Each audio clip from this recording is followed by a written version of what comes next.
સત્યની સાથે જનતાનો અવાજ।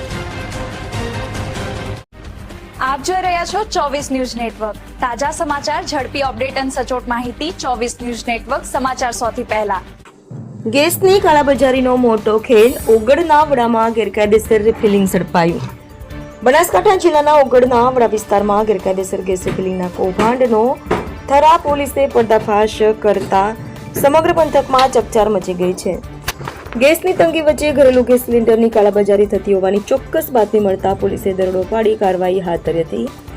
પોલીસે દરોડા દરમિયાન એક છોટા હાથી વાહનમાં ગેરકાયદેસર રીતે ઘરેલું ગેસ સિલિન્ડરમાંથી અન્ય બોટલોમાં ગેસ ભરવામાં આવતો હોવાનું ઝડપી પાડ્યું હતું। સ્થળ પરથી પોલીસે 3 ઇસમોને ઝડપી પાડ્યા હતા। કાર્યવાહી દરમિયાન કુલ 11 ગેસ બોટલો જપ્ત કરવામાં આવી હતી।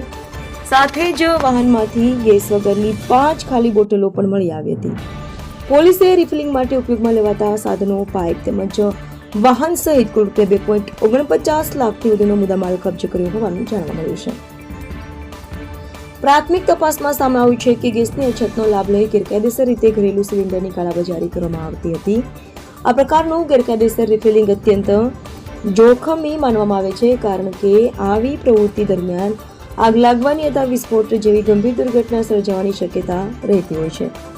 ઘટનાને પગલે સ્થાનિક લોકોમાં પણ ભય અને રોષનો માહોલ જોવા મળી રહ્યો છે। હાલ સમગ્ર મામલે થરા પોલીસે વધુ તપાસ હાથ ધરી છે। ગેસ બોટલો ક્યાંથી લાવવામાં આવી હતી, કોને સપ્લાય કરવામાં આવી હતી અને કેટલા સમયથી આ ગેરકાયદેસર નેટવર્ક ચાલી રહ્યું હતું તે દિશામાં તપાસ તેજ કરવામાં આવી છે।